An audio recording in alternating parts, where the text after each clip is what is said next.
Les délits du futur, comment anticiper et prévenir leur émergence? Comment mieux les connaître? Comment mieux les décrypter? Il y a des tendances aujourd'hui qui sont bien sûr évidentes dans ce qui nous arrive au quotidien. Et nous allons faire de la prospective et voir avec nos intervenants justement comment on va mieux maîtriser les crimes du futur. Alain Bouillet, bonjour. Bonjour. Vous êtes directeur de la sécurité des systèmes d'information du groupe Caisse des dépôts et vous êtes surtout là aujourd'hui, présent en tant que président du CESIN. C'est ça, donc le club Oui. des experts de la sécurité de l'information et du numérique, en clair, le club des RSSI français. Très bien. Et vous allez nous donner un peu votre vision du secteur aujourd'hui dans un premier panorama. Jérôme Blanchard, bonjour. Bonjour. Vous êtes auteur, mais surtout aussi au quotidien rédacteur en chef adjoint de Science et Vie Junior. Voilà, un magazine qu'on connaît, qu'on apprécie et qu'on suit depuis longtemps. Et Pierre Fedou, bonjour. Bonjour. Vous êtes directeur du développement cybersécurité chez IBM. Oui. Voilà, et donc on aura l'occasion d'aborder pas mal de choses. On a beaucoup parlé du Watson depuis quelques jours et vous allez nous en dire en tant que en tant que membre d'IBM, vous allez nous en parler tout à l'heure. Je me tourne vers vous pour commencer, Alain Bouillet.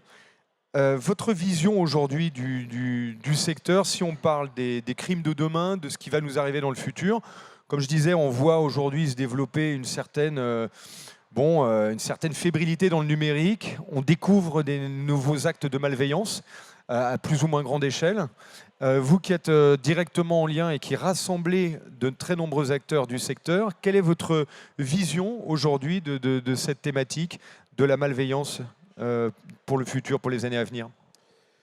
Alors, prévoir le futur, plutôt, c'est quand même assez compliqué dans ces domaines-là.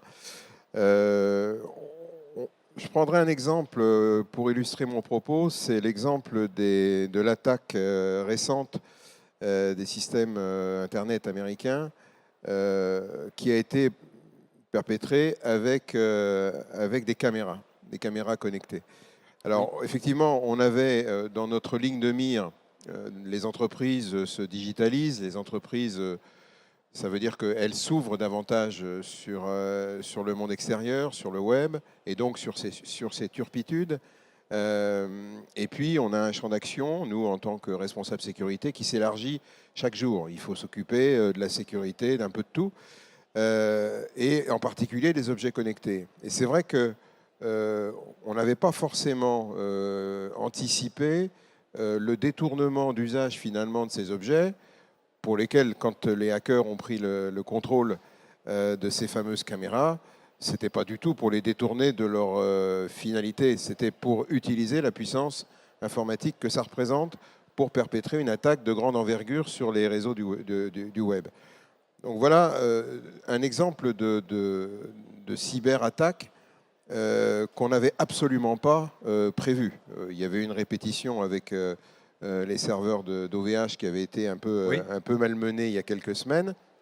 Et puis là, c'est carrément l'Internet, enfin le fonctionnement de l'Internet qui est éventuellement pas remis en cause, mais enfin en tout cas un petit peu bousculé.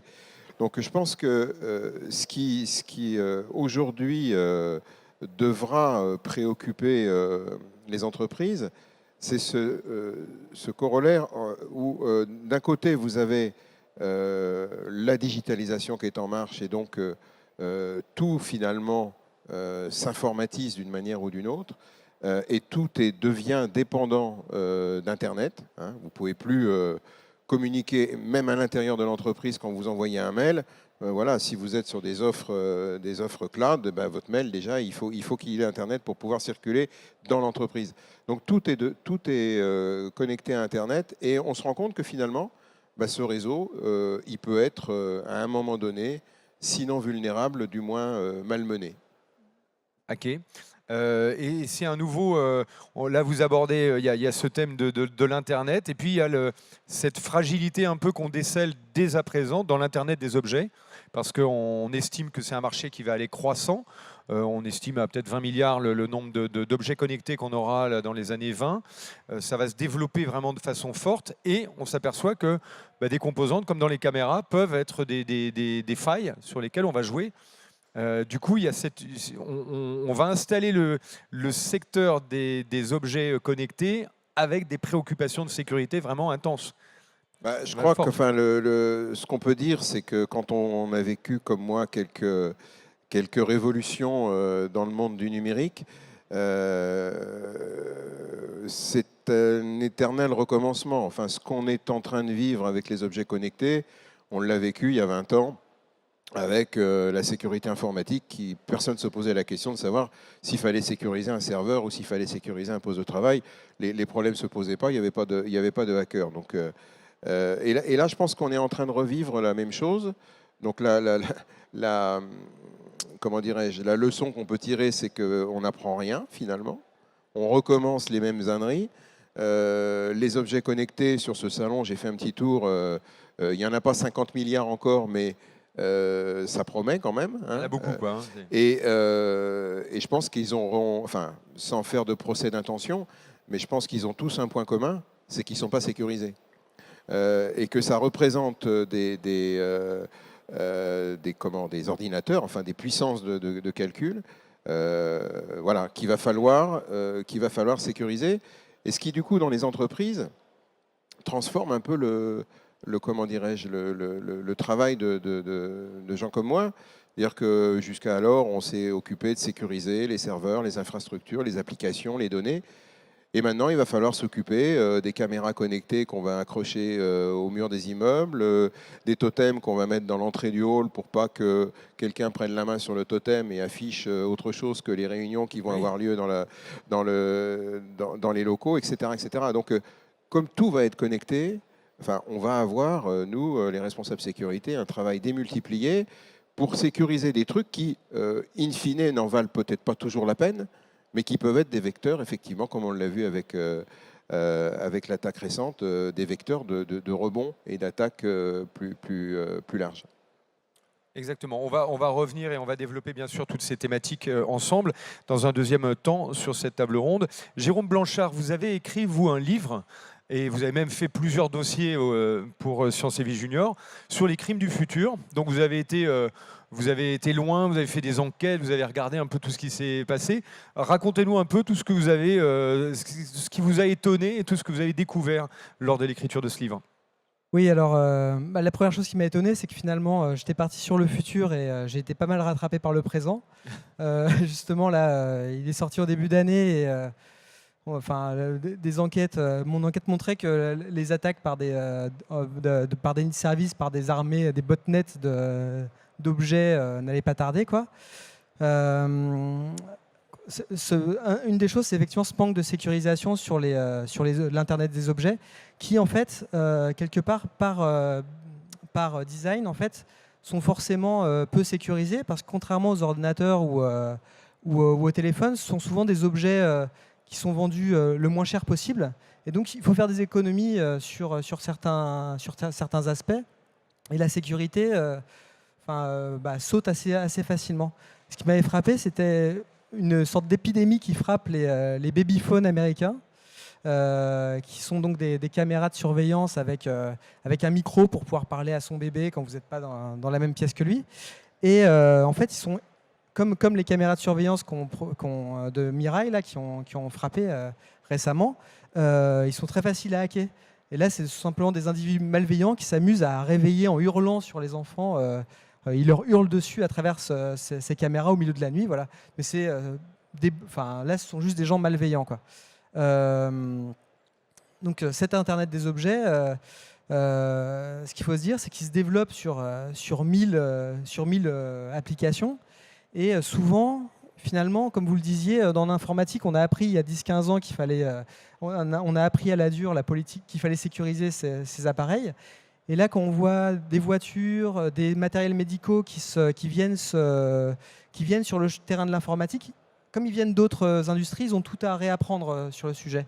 J'ai rencontré un un hacker, un gentil, un white hat, qui a fait une démonstration assez flippante en janvier 2016, là, à un congrès de cybersécurité à Lille. Il a réussi il a montré comment pirater un pacemaker connecté. Alors, je ne sais pas si certains d'entre vous ont vu la série Homeland, mais c'est une série américaine, etc., où le vice-président se fait tuer par son pacemaker connecté. Donc, science-fiction intégrale, sauf que lui, il a montré, qu'il pouvait introduire un virus dedans par une connexion sans fil, et deux, qu'à partir de là, il pouvait très facilement le faire dérailler, faire croire, par exemple, au capteur de température du pacemaker que la température est incorrecte, pour lui faire envoyer des décharges, etc.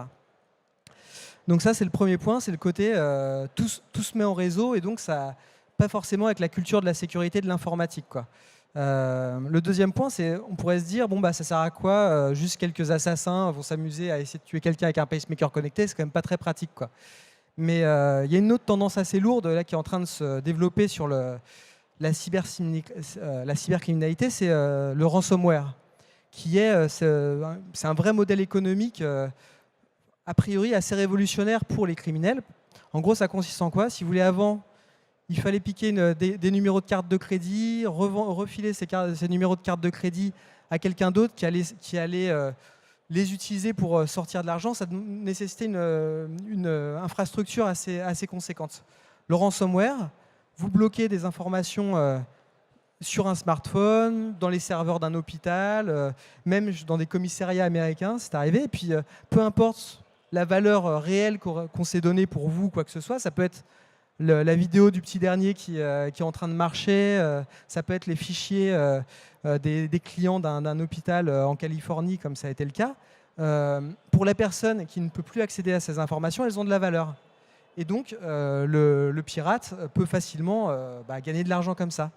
Et donc là, si on rejoint le pacemaker connecté, on se retrouve face à un autre modèle économique plus réaliste et qui fait un peu plus peur. C'est-à-dire que si un hacker est en mesure de pirater 5000 pacemakers d'un même modèle, parce qu'il a détecté une faille bien précise, comme on en trouve tous les jours dans l'informatique, et puis qu'il demande à chacune des personnes une petite rançon, on va dire 500 € ou quelque chose comme ça, l'incitation est quand même assez forte. Sinon, je vous envoie la patate, quoi. Donc il a des chances que sur ces 5000 personnes, une centaine, une dizaine vont payer. À moindre frais, il a réussi à gagner beaucoup d'argent. Donc on constate que les ransomware progressent de façon exponentielle sur les ordinateurs, les serveurs aujourd'hui. Mais l'Internet des objets, ça va être une nouvelle cible. Même les ordinateurs particuliers. J'ai récemment une connaissance, un ami avec qui je travaille sur les salons, photographe, et il s'est fait hacker comme ça son ordinateur. On lui demandait 3000 €. Il a reçu en plus la demande de rançon sur son SMS à côté. Donc la personne bloque son ordi quand il a déclenché un PDF. Il a appuyé il n'aurait pas dû. Il a appuyé sur le mauvais fichier. Ça bloque tout son ordi. Toutes les terminaisons sont renommées. Il ne peut plus accéder à rien et il reçoit un SMS. Et du coup, il a perdu ses données. Heureusement, il avait une sauvegarde, mais il faut tout rebooter, il faut tout refaire, quoi. Donc, c'est quelque chose qui se développe beaucoup, hein, effectivement. On va revenir dessus. Je me tourne vers vous, Pierre Fedou. Alors, donc, forcément, dans un grand groupe informatique, on n'est pas là pour vendre IBM. On connaît déjà, bien sûr, ce grand groupe informatique. Mais vous, c'est au cœur de vos préoccupations, j'imagine. Et notamment, vous avez travaillé sur l'intelligence artificielle, qui va être peut-être une parade ou une façon des fois d'analyser, de prédire un petit peu. On va pouvoir utiliser cette force. Il y aura forcément le revers de la médaille, hein. Il n'y aura pas que du bon. Mais disons qu'il y a une puissance aujourd'hui de calcul qui peut être mise à disposition pour de la prévention. Parlez-nous du programme Watson, qui peut être une entrée en matière, puisque c'est quelque chose d'important chez vous. Merci. Alors, je voudrais juste rebondir 2 secondes sur ce que vous avez dit. Bien sûr. Après, je vais aller sur David Watson. On gère environ 350 data centers dans le monde, dont 18 en France. Donc la sécurité pour nos clients est absolument vitale, aussi bien que notre propre sécurité interne, bien évidemment pour protéger nos assets, nos actifs, et protéger nos personnels. Alors il y a des bonnes et mauvaises nouvelles dans le monde de la criminalité, puisqu'on parle là que de criminalité, donc on ne va pas parler d'intelligence ou de choses politiques. Un, c'est que ça va continuer comme hier, hein, ils cherchent de l'argent, donc ils vont trouver de nouveaux vecteurs pour récupérer cet argent, les ransomware. Les attaques DDoS, c'est souvent aussi la prélude d'une demande de rançon pour éviter de faire tomber le site web des uns et des autres. Et donc, comme vous l'avez dit, l'élargissement aux Internet d'objets ne fera qu'accroître la vulnérabilité des systèmes en général, parce qu'il y a un problème majeur dans l'Internet des objets, c'est que les utilisateurs n'ont pas vraiment intérêt, ne sont pas très armés pour changer les mots de passe, mettre des choses cryptées. Enfin, en général, qui a changé son mot de passe sur son routeur à la maison? Moi, je l'ai fait parce que je deviens parano, mais je suis sûr qu'il y a 90% des gens qui ne l'ont pas fait. Et les fabricants d'Internet des objets n'ont pas non plus un intérêt majeur à augmenter la sécurité, parce que ça augmente le coût, et comme vous le dites très justement, il faut se battre sur les prix. Et donc, on va se retrouver dans une situation où la criminalité utilisant l'Internet ne fera que croître. Donc, qu'est-ce qu'il faut faire en face? Et quelle est la réponse? Et là, j'ai plutôt, on va dire, plutôt des bonnes nouvelles. La première bonne nouvelle, c'est que les organisations, en général, sont commencées à se préparer à contrer ces attaques. Nous avons constaté, nous, vis-à-vis de nos clients, une chute dramatique de ce qu'on appelle les fausses alertes.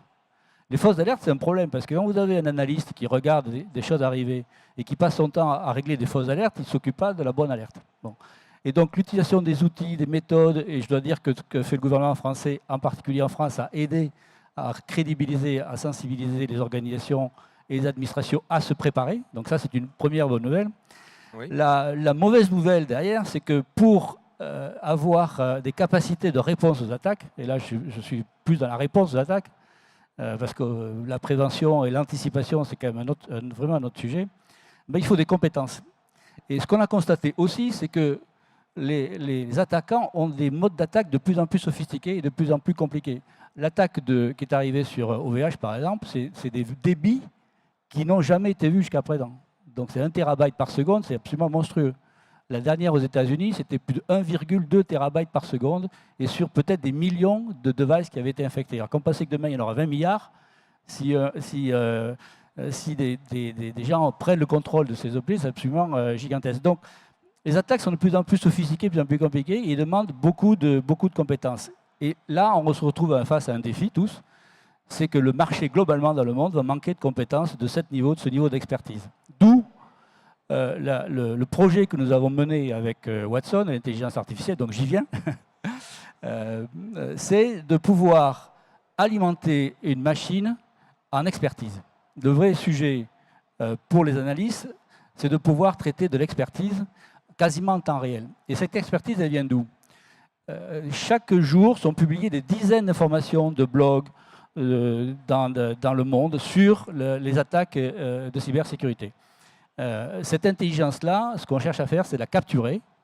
Tout simplement, ce n'est pas du programming, c'est la capture d'intelligence, capture d'informations, en annotant les documents. Donc, ce sont des hommes qui annotent des documents, des experts, en disant virus, c'est pas bien, malware, c'est encore moins bien, un ver ou un worm, c'est un virus qui bouge. Donc, ce genre de choses sont faites systématiquement sur tous ces documents pour enrichir une base de connaissances. Et l'idée que nous avons derrière, c'est que sur la base de cette connaissance, un analyste lambda, moyen, pourra interroger le système. Donc c'est de l'intelligence augmentée, c'est-à-dire qu'on ne remplace pas l'analyste, parce qu'il aura à sa disposition une masse de connaissances qui est impossible à avoir normalement pour l'individu bien constitué.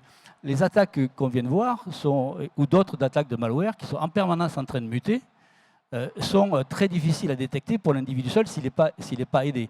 Donc les entreprises cherchent à aller plus vite dans la réponse, beaucoup plus vite. Des fois, c'est 200 jours avant de trouver l'attaque. Et deuxièmement, ça leur permet de pouvoir monter le niveau de difficulté pour l'attaquant avant d'attaquer les systèmes d'information. D'où ce projet d'intelligence artificielle, mais plutôt, dans le jargon, on dit plutôt de cognitif, qui est différent. C'est-à-dire qu'on fait de l'assistanat intellectuel, d'expertise, et on ne remplace pas l'individu qui, in fine, aura à prendre une décision. Voilà. Donc c'est ça le principe. Donc vraiment alimenter une machine avec du savoir basé sur de l'expertise. Et de continuer le mouvement de façon itérative, parce que, in fine, il n'y a pas de limite à l'expertise qu'il va falloir apporter, parce qu'il faut lutter face à des gens qui sont extrêmement bien organisés. Alors on est sur de l'aide à la décision plutôt qu'à du remplacement. On est sur de l'aide à la décision en apportant une somme de data énorme. Dans ce que j'entends, les mots qui reviennent quand même, qui sont revenus, c'est la formation. Est-ce que la formation, justement, il va falloir booster un peu la formation en informatique ou se réactualiser très régulièrement au sein des structures pour avoir une conscience est-ce que dans vos métiers, Monsieur Bouillet, par exemple, il y a cette notion de se former en continu pour appréhender, avoir un taux de connaissance suffisamment fin du marché pour pouvoir faire face à des moments?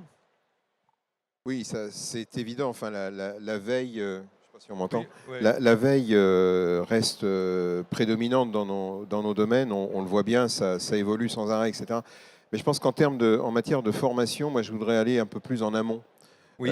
Parce que finalement, tout ce qui nous arrive, on l'a vécu avec les grands systèmes, avec les systèmes distribués. Maintenant, on le vit avec les objets connectés. Tout vient en fait d'un développement inapproprié, je dirais, en termes de code. S'il y a des attaques, c'est qu'il y a des vulnérabilités. S'il y a des Absolument. vulnérabilités, c'est parce qu'il y a un moment donné, il y a quelqu'un qui a mal codé le programme. Et donc, je suis convaincu, moi, qu'avec cette prolifération de choses connectées, je dis choses parce que ça devient tellement nébuleux qu'on ne sait plus très bien de quoi on parle, mais derrière tout ça, il y a des programmes informatiques. Et moi, je pense qu'effectivement, le salut viendra par alors ce que j'appelle un peu de manière marketing, le security by design, mais la sécurité embarquée. Il n'est pas interdit de bien coder. Il n'est pas interdit de faire du code informatique sécurisé. Il y a des méthodes pour ça. Il y a des systèmes d'audit de code. IBM en vend. Et donc, nous, par exemple, dans l'entreprise qui m'emploie, on a un système d'audit de code systématique pour tout ce qu'on livre. Alors, on ne fabrique pas encore des objets connectés chez moi, mais ce système-là est aussi un système de formation. Parce que quand vous livrez un logiciel, que vous faites passer à l'audit de code, vous vous retrouvez avec 20 cm de rapport de vulnérabilité parce que les sont programmés comme des cochons. En général, quand vous faites une deuxième passe, une fois qu'ils ont corrigé leurs erreurs, ils apprennent. Et donc, je pense qu'effectivement, il va falloir, et là, c'est une tâche, à mon avis, qui va être lourde et complexe, mais il va falloir que les constructeurs automobiles, bon, les avionneurs, ça va. Hein, les avionneurs, ils ont comme un taux de sécurisation qui est quand même élevé. Voilà, mais quand vous regardez les voitures connectées qui sortent sur le marché, et que la moindre équipe de hackers équipés de pauvres logiciels ou de PC même pas très puissants arrive à prendre la main sur la voiture, ça fiche les jetons quand même. Donc, il va falloir absolument que tous ces constructeurs, de la voiture à l'objet médical, en passant par les objets de tous les jours, parce que le frigo, quand il va être connecté, que quelqu'un prenne la main sur mon frigo, à la limite, s'il peut déclencher la liste de courses et aller faire les courses à ma place, moi ça m'arrangera. C'est clair. Si le frigo sert de vecteur d'attaque pour aller perpétrer des attaques de par le monde, comme on l'a vu l'autre jour, j'ai quand même été embêté en tant qu'individu. Donc ça veut dire que tous ces objets-là, et je reviens sur le pacemaker de monsieur, Jérôme. Ça me fait rire, mais presque jaune, parce que peut-être que moi, demain, en tant qu'RSSI, on va me demander de m'occuper de la sécurité du pacemaker de mon patron. C'est possible. Il va falloir que je fasse des tests d'intrusion. Enfin, voyez où on en arrive. Carrément. Justement, Jérôme, est-ce que dans vos études et dans le panorama, vous avez été regardé un petit peu à l'international, dans les autres pays, ce qui se faisait? Est-ce que les attaques sont communes un peu partout? Est-ce que c'est la même cybercriminalité qui se développe un peu à l'international? Ou est-ce qu'il y a des cas de figure qui sont un peu différents selon les pays? Je ne sais pas qui veut répondre. Vous avez peut-être une expérience internationale. Oui, l'expérience, c'est que c'est des vraies multinationales du crime. Hein. Oui, parce qu'on a l'impression qu'il y a des pays qui sont spécialisés dans le hacking. On parle souvent, Alors, il y a des Russes qui reviennent sur le marché. Alors oui, bien sûr, on va parler des Russes, mais je pense que l'endroit, le pays au monde où il y a le plus d'attaques avec des adresses IP malicieuses, c'est aux États-Unis. Alors, rapporté par le nombre d'habitants, c'est peut-être pas eux, mais c'est assez bien réparti. Hein, la criminalité cyber, comme elle est assez sécurisée, by the way, parce qu'elle est très difficile d'attraper tous ces gens. Hein. Donc ils sont bien cachés dans des coins et la police a beaucoup de mal à les récupérer. Et en général, ils ne mènent pas des attaques dans le pays où ils sont, mais ils mènent des attaques dans d'autres pays. Donc la cybercriminalité, elle est internationale et elle est extrêmement difficile pour les forces de police à détecter et arrêter les individus. Donc c'est un vrai sujet. C'est pour ça que la criminalité, ce que je disais tout à l'heure, c'est qu'elle va quand même continuer et que le défi pour les organisations, c'est d'augmenter le niveau de défense de façon à ce que le coût-bénéfice pour le criminel soit de plus en plus difficile pour lui. Et donc c'est là où se trouve, je pense, la règle, et en particulier pour les organisations, les bons, de s'organiser entre eux. Je pense beaucoup à la collaboration entre entreprises, entre fournisseurs et entre les gouvernements, bien sûr. Pour rebondir un peu sur la question, il y a une affaire que j'ai trouvée extraordinaire qui montre justement ce côté organisation internationale. C'est un gang de hackers qui ont été identifiés sur la zone Europe de l'Est, Russie, sans plus de précision, qui ont réussi à entrer dans la base de données d'une banque qatari et à récupérer des centaines de numéros de cartes de retrait, pas des cartes, de retrait d'argent. L'intérêt, ce qui est assez incroyable dans le truc, c'est qu'ils ont réussi à le faire de façon hyper discrète. Ils ont récupéré les numéros, et ils les ont pas tout de suite utilisés. Ils les ont rassemblés par petits paquets qu'ils ont envoyés discrètement dans 22 pays différents, ou aux membres d'autres organisations criminelles qui les ont patiemment imprimés avec leurs moyens du bord. Et au jour J, tout le monde a attaqué ensemble. Tout le monde est arrivé il y a eu des milliers de personnes qui sont arrivées sur des distributeurs de billets et qui, pendant une heure et demie, ont retiré plusieurs dizaines de millions de dollars. L'attaque a été très vite détectée, mais en fait, ils avaient vachement bien préparé en amont, de sorte que voilà. Donc, et ça a été simplement possible parce qu'il y a il s'appuie sans doute sur les réseaux criminels traditionnels, finalement. Il y a un report. Bien sûr, c'est des réseaux qui sont un petit peu parallèles, qui sont là-dedans, parce qu'il faut une belle organisation pour ça. Et puis, ils jouent sur l'instantanéité de l'action. C'est un peu comme les dénis comme ça, quand on envoie 1 terabyte par seconde sur un site. C'est en même temps, on fait toute une chaîne d'attaques et d'actions instantanées au même moment, et c'est ça qui paralyse un système et qui prend en défaut finalement la faille. Pardon. Oui. Non, je confirme. Le cybercrime n'a pas de frontières, oui. Et qu'effectivement, il peut y avoir ici ou là des poches de compétences pour développer des malwares, alors des poches en Russie, des poches en Chine, des poches... oui, certainement, mais dit, après, une fois que le malware est fabriqué, il s'internationalise et on attaque l'ensemble des entreprises. Et le sujet au centre de tout ça, c'est que finalement, avec cette mondialisation et avec cette prédominance, il faut quand même appeler un chat, américaine sur le marché de l'informatique, et je parle des GAFA, etc., c'est qu'on utilise tous les mêmes outils. Donc oui. Là aussi, et les hackers ne sont pas fous, ont plus facilement aller s'attaquer à un Uber ou à un Google qu'aux petits fabricants de logiciels du coin. Donc il faut aussi réaliser que notre vulnérabilité, elle est aussi commune. C'est-à-dire que quand tout le monde va être chez IBM ou chez Microsoft ou chez je ne sais pas qui sur les solutions du cloud de ces entreprises-là, quand ces entreprises-là seront mises à mal, ce n'est pas un serveur de messagerie d'une entreprise qui sera mise à mal, ce sera l'ensemble des clients. Et j'en veux pour preuve l'attaque qui a eu lieu sur les serveurs de messagerie de Microsoft avec un malware CryptoLocker qui est rentré. En un coup, il y a eu 85 millions de boîtes aux lettres concernées par cette attaque. Oui. Voilà. Quand vous vous faites attaquer dans l'entreprise et que votre messagerie elle est en interne, Bon, ben voilà, c'est le nombre de boîtes aux lettres par milliers ou par dizaines de milliers. 85 millions. Hein. Donc, je crois qu'effectivement, il faut aussi réaliser que ces vulnérabilités-là, elles sont repliquées dans toutes les entreprises mondiales.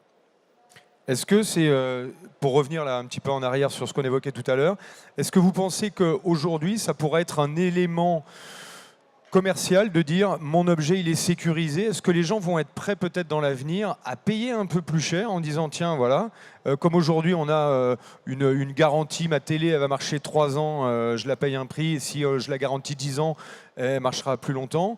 Est-ce que la sécurité peut être un argument commercial pour dire tiens c'est vendu un peu plus cher mais c'est plus sûr? Bah, moi, j'y crois modérément selon les types d'objets, parce que si Oui. on prend les attaques par déni de service, par exemple, typiquement, les personnes n'en souffrent pas elles-mêmes, puisque la puissance de calcul, éventuellement, leur appareil va être ralenti. Sur certains, voilà, le problème, ça peut être sur certains objets, par exemple les télévisions. C'est pas si évident que ça d'installer une sécurité correcte sur une télévision connectée, parce que il faut analyser les flux, etc. Donc, un des problèmes des télés, on le voit tous, c'est le débit, quoi.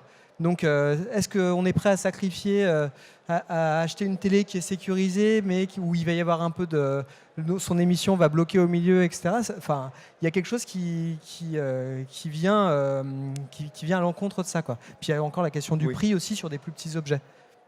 Oui, puis il y a moins de performance. C'est ce que vous dites un peu, la télé, elle sera moins performante si elle est sécurisée parce qu'elle aura un débit plus lent. Il n'y a pas d'avantage pour l'utilisateur, in fine. Parce que c'est vrai que très peu. Ces attaques-là utilisent des outils qui sont non sécurisés. Mais pourquoi mettre un prix supplémentaire pour avoir quelque chose qui n'a pas d'impact sur ma vie personnelle? Alors ça peut l'avoir sur la domotique, parce qu'il y a des objets connectés, le réglage de la température ou autre qui peuvent avoir des effets là-dessus. Donc ce que vous dites là est vrai pour certains objets, pas forcément sur tous. La domotique, par exemple, on peut sur la domotique, pour éviter d'avoir quand même tous les portails qui s'ouvrent directement, comme ça, avec la maison qui s'ouvre, ça peut valoir le coup de payer un petit supplément, quoi. Oui, enfin, je peux me permettre de m'inscrire un petit peu en faux, parce que, oui, certes, il y a plein d'objets, pour l'usage qu'on va en faire, on ne va pas nécessairement rechercher la sécurité. Mais tout de même, je reviens aux voitures. Oui. On a vu arriver les airbags, les assistances au freinage, bref, des sujets de sécurité. Et maintenant, on ne se pose plus la question. Quand vous allez chez un garagiste, vous ne demandez pas s'il y a les 2 airbags, s'il y a l'ABS, et s'il y a... Enfin, c'est même plus... C'est à peine écrit dans les prospectus. Et je pense que quand on va passer effectivement à une industrialisation de la voiture connectée, moi, personnellement, je vais quand même m'intéresser au niveau de sécurité de la voiture. Et s'il y a du que choisir qui sort sur la sécurité de la voiture, je vais quand même le lire avant d'en acheter une. Donc je pense et c'est pareil pour les objets de santé. On voit bien aujourd'hui les objets de santé, les 3/4, enfin je pense aux montres connectées qui vont vérifier que je fais bien mes 6000 pas par jour ou qui va mesurer mon taux de cholestérol ou je sais pas quoi. Bon, si mes données ne sont pas très sécurisées, c'est pas encore... C'est embêtant, mais on va dire que ce n'est pas la fin du monde. Demain, quand il y aura de vraies interactions comme le pacemaker de monsieur, je pense qu'il va falloir qu'on s'intéresse aussi, en tant que client, au niveau de sécurité des objets qu'on nous vend. Donc, je pense qu'il y a un moment donné, on le voit bien dans les métiers traditionnels de l'entreprise que je représente, c'est-à-dire que nous, notre élément différenciateur aujourd'hui, c'est la confiance. C'est qu'on vient chez nous parce qu'on a confiance. On va à la banque machin parce que son site web, il ne s'est jamais fait attaquer. Donc, je pense que cet élément différenciateur que représente la sécurité des informations et des données des clients va de toute façon ressortir à un moment donné. Et on le fait déjà. Hein, faire la sécurité un élément différenciant, c'est déjà dans beaucoup d'entreprises le cas. J'aimerais qu'on rebondisse sur la présence ici sur le salon de Yes We Hack, une jeune start-up qui a qui organise la nuit du hack depuis 15 ans et qui a fait une plateforme d'experts de la sécurité, un job board, on va dire, spécialisé sur la sécurité, et qui fait également avec Bounty Factory le lien entre les grands comptes et les hackers, en disant, tiens, on va développer une communauté de hackers bienveillants qui vont monter un peu en gamme selon les failles qu'ils auront trouvées et les challenges qu'ils auront accomplis. Ils vont prendre de la valeur et du coup, sur le marché du hack, ils auront une valeur et ils pourront se faire rémunérer très cher par des entreprises qui vont tester leur système informatique en permanence avec eux. Bon, ça c'est très intéressant parce que du coup, on parlait des hackers malveillants, on parle de la criminalité. Est-ce qu'aussi un moyen de lutter contre cette criminalité, cette cybercriminalité, c'est pas aussi de donner du champ à ces jeunes qui aiment le challenge, qui ont des compétences informatiques phénoménales, mais qui ne sont pas forcément très intégrées, de dire, tiens, il y a des solutions pour utiliser ces compétences à bon escient, en participant à des challenges d'entreprises comme ça. Yes We Hack citait, ils ont travaillé pour Orange, pour OVH justement, pour des grands comptes qui testent en permanence avec cette communauté les vulnérabilités et dès qu'on en décèle une, le hacker est payé, rémunéré et parfois très bien. Est-ce que c'est une piste, ça, intéressante pour contrer un peu la cybercriminalité et puis dire, tiens, ben, t'as pas besoin de risquer ta peau, viens là et... Non, qu'est-ce que vous en pensez ? C'est quelque chose que vous... C'est déjà quelque chose qu'on regarde. Enfin, c'est ce qu'on appelle le bug bounty dans notre, bien sûr, notre jargon. Bounty, oui. Parce qu'on aime bien toujours mettre des mots marketing sur... mais oui, non, c'est des choses qu'on regarde très sérieusement. Je lisais l'autre jour un article, je ne sais plus lequel, je crois que c'est Facebook, qui a quand même reversé 5 millions de dollars à des jeunes hackers qui allaient en permanence vérifier le niveau de sécurité de la solution. Alors, nous, on paye déjà dans les entreprises des hackers, des white hackers, enfin qui viennent tester en permanence nos systèmes et nos sites web. Là, effectivement, c'est un nouveau business qui se développe. Alors, c'est un peu compliqué de mettre en œuvre un truc comme ça quand on a des directions des achats. J'avoue que c'est un peu rock'n'roll encore dans les entreprises d'actionner ça, mais oui, tout à fait. On regarde ça de très près et je connais bien cette entreprise et il y en a d'autres qui se développent. Bon, voilà, je n'ai pas encore l'idée de dire est-ce que ça va supplanter finalement tous ces cabinets qu'on paye parfois très cher pour nous faire des tests d'intrusion. Mais pourquoi pas. Et du coup, là pour le coup, on aura l'utilisation de la puissance de cerveau intelligente. Tout à fait. Et puis ce que je voyais, c'était peut-être par rapport à des cabinets d'audit qui vont tester un peu temporellement les vulnérabilités, d'avoir cette communauté qui vient tester comme ça régulièrement. On peut instaurer vraiment des tests dans la durée, peut-être, je ne sais pas, hein, mais... Vous avez envie de réagir avec ça ? Un point à vérifier, c'est quand vous faites des tests dans un contrat avec une entreprise, vous le faites avec un certain niveau de confidentialité, avec des objectifs très précis à donner à la fin. Faire du white hacking pour tester, trouver des vulnérabilités 0D, après se faire rémunérer, c'est un autre business model. Je crois qu'il faut bien faire attention à pas forcément mélanger les deux. Ce qui est vrai aussi, c'est que la communauté des hackers, que ce soit les blacks ou les whites, est une communauté qui échange beaucoup. Donc il y a une espèce d'intérêt extraordinaire pour les... Il faut vraiment être geek, il faut vraiment rentrer dans le détail des Linux et toutes les versions de Linux possibles pour avoir ce genre de discussion. Oui, bien sûr. Puis les entreprises embauchent. Hein. Il y a un marché, que ce soit chez les consultants, les sociétés comme nous, ou les entreprises, de besoin de ressources en cybersécurité. Donc oui, faites du white hacking plutôt que du black hacking, oui. Et ce que vous avez vu, Jérôme, justement dans votre étude et quand vous avez écrit le livre, cette communauté de hackers, elle a bougé, elle a évolué au cours du temps. Vous avez eu peut-être une vision là-dessus ? J'ai plutôt étudié le côté des méchants, à vrai dire. Voilà, le côté des méchants. Mais c'est vrai que, de mon point de vue, c'est déjà un petit peu intégré dans les modèles, puisque toutes les entreprises, que ce soit Facebook et compagnie, en fait, offrent des primes, c'est-à-dire à des chasseurs de primes. C'est-à-dire que si vous voyez, il y a une échelle de prix pour le type de bug ou de vulnérabilité dans le code qui est détecté. Si quelqu'un détecte une vulnérabilité majeure dans le code de Facebook, il touche c'est dans la grille salariale, il touche 50 000 quoi, ou un truc comme ça. Mais ce qui est un petit peu inquiétant, ce que vous disiez, c'est effectivement, si on est dans un contrat, etc., on sait exactement qui est là, mais comment vous allez vérifier que un tel que vous avez repéré en essayant d'attaquer votre code est un white hat ou un black hat quoi. Parce qu'il y a aussi les grey hat, c'est une communauté, comme vous disiez, qui est très mouvante. Et la question, on revient sur la question de la confiance, etc. C'est pour ça que ce genre de...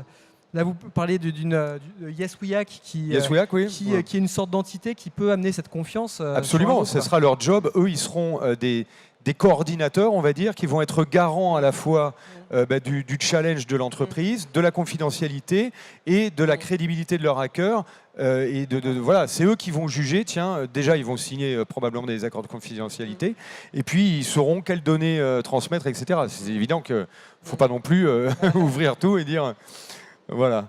Est-ce que si on sort un peu du cyber, là, bon, bien sûr, c'est ce qui nous intéresse au premier plan par le métier, mais Alain Bouillet, donc, parmi les gens, les membres du club, quels sont les autres types de criminalité aujourd'hui sur lesquels vous réfléchissez? Peut-être dans le prolongement de la cyber. On a beaucoup parlé des drones, avec aussi une très belle start-up à côté, une pépite là qu'on a, Cerber.com, qui sécurise l'espace aérien. Est-ce que, par exemple, Jérôme aussi, je vous pose la question, on peut en discuter ouvertement, quels sont les autres types de malveillance qu'on peut envisager dans le futur, à part ça, à part la cyber, le numérique? On vient de faire un petit panel de fragilité. Qu'est-ce qu'il y aurait d'autre dans le catalogue? Il y en a au moins deux autres. Pratiquement plus de la moitié des attaques sont perpétrées de l'intérieur de l'entreprise. Déjà, c'est un vrai succès. Donc, il y a des insiders. Donc, c'est un vrai sujet d'arriver à contrôler ce qui se passe. Et c'est vrai que les drones deviennent une vraie capacité de menace, puisqu'ils peuvent arriver à infiltrer des réseaux Wi-Fi qui sont mal protégés et envoyer des malwares. Et donc, on voit arriver des anti-malware contre les drones. C'est très récent. Hein. C'est un tout petit vecteur de menace, mais oui, celui-là, il existe. En tout cas, c'est quelque chose à prendre au sérieux, à mon avis. Oui. Enfin, Alain ?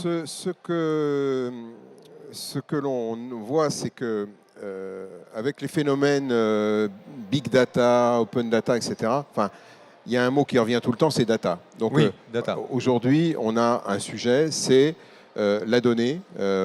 Cette donnée qui est finalement, pour les entreprises, aujourd'hui complètement éclatée, on ne sait même plus où elle est. Enfin, quand vous avez des solutions multiples dans le cloud, chez de multiples fournisseurs, etc., enfin, votre donnée, je veux dire, vous n'avez plus trop d'idées finalement où elle est repliquée, etc. Donc je pense que pour une entreprise,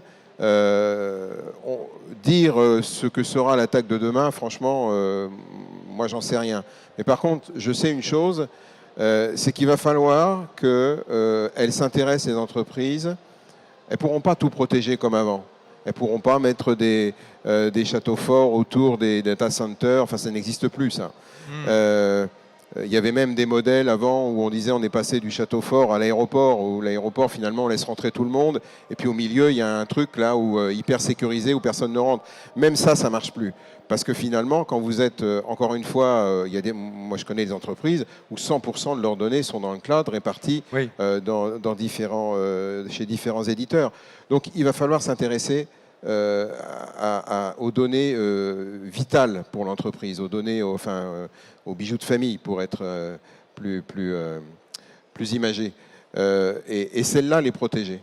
Et après, effectivement, si vous mettez en place des systèmes de protection robustes par rapport à vos données les plus sensibles, bon ben voilà, le reste, vous savez que vous allez vous faire attaquer, vous savez que vous allez vous faire voler des données, vous savez que certaines données vont être endommagées.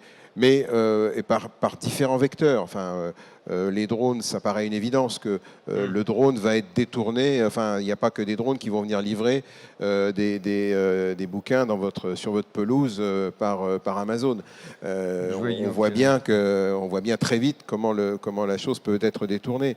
Et qui sait demain quel détournement on vivra en termes de cybersécurité. Mais en tout cas, il faut être, quand on est dans une entreprise, et chez soi aussi, savoir ce qu'il faut effectivement protéger. Est-ce qu'on peut imaginer, question comme ça que je pose qui me vient, est-ce qu'on peut imaginer des doublons, c'est-à-dire des ordinateurs, des machines qui ne seraient pas justement connectées, dans lequel on pourrait stocker tout ce qui est... Est-ce que la sécurité de demain, c'est pas d'avoir des ordinateurs? Je pense pour ça aux journalistes qui ont travaillé sur les Panama Papers. C'était tout un petit groupe de journalistes qui étaient déconnectés d'Internet en permanence. C'est-à-dire que tout ce qu'ils ont écrit, tout ce qu'ils travaillaient, c'était plugué sur l'ordinateur, mais ça ne ressortait jamais. Ils n'étaient jamais sur Internet avec leurs outils de travail, de façon à ne pas pouvoir être décelés, hackés, etc. Est-ce qu'on peut imaginer des circuits parallèles comme ça? Je ne sais pas, Jérôme, non? Moi, ça me fait penser à l'attaque Stuxnet sur une base d'enrichissement d'uranium en Iran en 2014, je crois. Non, avant. Bref, qui était hors réseau, quoi, et qui a été a priori infecté via une clé USB. Donc, voilà. Ah oui, cette fameuse. Donc, voilà. Donc, pourquoi pas, mais il y a toujours. Ça, c'était énorme. Voilà, il y a toujours un moyen de, même si c'est, vous prenez les Panama Papers, ça a pu tenir parce que ils étaient confinés pendant un an, mais à un moment ou un autre. 2 ans, quoi. Voilà, il faut faire rentrer de l'information, il faut en faire sortir. Donc, à partir du moment où l'information est massive, on ne peut pas la faire sortir sous forme de papier, quoi. Donc, dans un monde qui se connecte de plus en plus, etc., c'est la security by design, là, comme vous dites. Vous parliez du code qu'il faut améliorer. Un truc qui m'avait frappé, c'est que visiblement, l'un des endroits où on code le mieux dans le monde, c'est la NASA. Parce qu'en fait, quand ils envoient une sonde à l'autre bout du système solaire et qu'elle est partie pour 15 ans, il faut qu'ils soient sûrs que ça fonctionne, quoi. Donc, ils ont des redondances de contrôle, etc., qui font que voilà, on ne peut pas entrer, quoi. Et donc moi j'aurais plutôt tendance à croire que c'est comme monsieur que c'est en garantissant et en sécurisant les codes de départ, c'est là que la clé elle est là, quoi. Ça démarre la clé par là. elle est là. Est-ce que vous avez des questions à poser? On peut faire passer le micro, je vois Thomas est là. Ah, non, Marina, c'est une question ou non? Tu as le micro. On va peut-être vous demander, tiens, de donner votre mot là, après tout ce qui a été évoqué. Comme ça, on termine tranquillement. Et vous pourrez participer en envoyant sur le numéro de téléphone qui va s'afficher 06 06 88 44 00. Quel est pour vous l'enjeu majeur? Je ne sais pas, la malveillance, le sujet de malveillance vraiment très sensible du futur. Est-ce que la faille, c'est les objets, l'Internet des objets? Est-ce que c'est la prise d'otage, le ransom? J'en ai un autre, si vous voulez. Il y en a un autre? Ok, Jérôme. Juste pour finir, comme ça, c'est voilà. l'histoire. Et comme ça vous permet, si vous avez envie d'envoyer un petit SMS, vous envoyez un SMS. L'histoire est étonnante. Moi, j'ai commencé à m'intéresser à ça quand j'avais enquêté sur cet Américain Wilson, qui essayait d'imprimer des armes en 3D. Donc, mais en fait, c'était intéressant, mais ça s'avérait être un problème très politique américain. Et c'est pas sérieux. Mais en revanche, l'imprimante 3D, ça pose des questions en sécurité complètement folles. C'est-à-dire que, par exemple, on connaît le skimming qui consiste à fabriquer des fausses bornes de cartes bancaires et à retirer comme ça, à pouvoir voir le code, la carte, etc.